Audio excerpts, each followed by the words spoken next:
पढ़े लिखे विद्वान ने कहा था, if you have a gun you can rob a man, but if you have a bank you can rob the country. अर्थात अगर आपके पास एक बंदूक है तो आप केवल एक बंदे को लूट सकते हैं, लेकिन आपके पास अगर बैंक है तो आप पूरे देश को लूट सकते हैं। इस बात को इस तरीके से समझा जाए कि कुछ ही दिन या कुछ साल पहले से हम देखते हुए आ रहे हैं कि बैंक जो पहले 10 रुपये चार्ज करता था मिनिमम बैलेंस पे, उसने अपना चार्जेस बढ़ा के सीधा 100 रुपया कर दिया है। जहाँ चेक बाउंसेस के चार्जेस 50 रुपीज़ लगते थे, वो जीएसटी आने के बाद हमें तकरीबन 500 प्लस जीएसटी लगने लगे। पर ये सब ठीक है, इनका वैलिडेशन है कि हमने डेबिट कार्ड का चार्जेस लगाया है, क्रेडिट कार्ड का चार्जेस लगाया, चेक बुक का चार्जेस लगाया, ये सब समझ में आता है। पर मैं आज जो बात करने वाला हूँ वो है बात वाइट कॉलर फ्रॉड का। जी हाँ, वाइट कॉलर फ्रॉड हम उसे कहते हैं जिसके बारे में एक निर्धारित गाइडलाइंस मौजूद है पहले से, इसके बावजूद उस गाइडलाइंस का उल्लंघन होता है।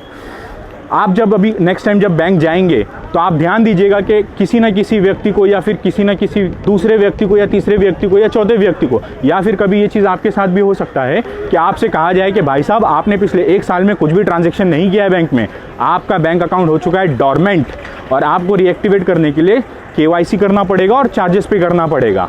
ये है वाइट कॉलर फ्रॉड। फ्रॉड कैसे है वो मैं आपको समझाता हूँ। देखिए, आरबीआई का सर्कुलर नंबर 386 ऑफ 2008 एंड 9 ये साफ साफ निर्धारित करता है कि कोई भी बैंक अकाउंट अगर कंटिन्यूस 2 साल तक किसी भी तरीके का ट्रांजैक्शन नहीं करता है तब आप उसे डॉर्मेंट अकाउंट की कैटेगरी में डाल सकते हैं। ठीक है, उसी सर्कुलर में सर्कुलर नंबर 386 ऑफ 2008 एंड 9 में आरबीआई का पॉइंट नंबर 9 ये कहता है कि उस सेम अकाउंट को डॉर्मेंट से एक्टिव करने के लिए बैंक किसी भी तरीके का कोई भी चार्जेस नहीं लेगी। पर आज मैं खुद बैंक ऑफ बड़ौदा गया था और वहाँ पर मैंने 2 अलग अलग ब्रांच में गया था। मैंने दोनों ब्रांच में पूछा कि भाई साहब मैं कब मान सकता हूँ कि मेरा बैंक अकाउंट डॉर्मेंट हो चुका है। तो एक ब्रांच में तो कहा गया कि भाई साहब 3 महीने में ही आपका अकाउंट डॉर्मेंट हो जाता है अगर आप 3 महीने तक कंटिन्यू यूज़ नहीं करते हैं तो। दूसरी ब्रांच में कहा गया कि अगर आप 6 महीने तक यूज़ नहीं करते तो आपका अकाउंट डॉर्मेंट हो जाता है। पर मुद्दा ये है कि बैंक ऐसे जाहिल और गवारों को जॉब पर रखता क्यों है? क्या ये रिश्वत दे के जॉब लेते हैं?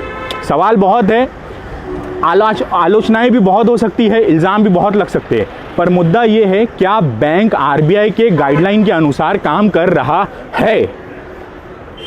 आरबीआई का सर्कुलर नंबर 386 साफ बोलता है पॉइंट नंबर 4 में कि कोई भी बैंक अकाउंट जो 2 साल तक कंटिन्यूस ऑपरेट नहीं होगा वो डॉर्मेंट होगा। और पॉइंट नंबर 9 ये बोलता है कि कोई भी इनएक्टिव अकाउंट को, डॉर्मेंट अकाउंट को एक्टिव करने के लिए बैंक किसी भी तरीके का चार्जेस नहीं ले सकता है। इसके बावजूद बैंक ऑफ बड़ौदा में इतने बड़े A4 पेपर के साइज़ में लिखा हुआ है कि भाई साहब इनएक्टिव अकाउंट को एक्टिव करने का हम 150 रुपीज़ प्लस जीएसटी चार्ज करेंगे।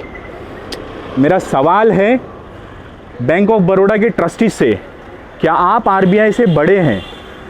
क्या आपका इंटरनल पॉलिसी आरबीआई की गाइडलाइन से भी बड़ा है?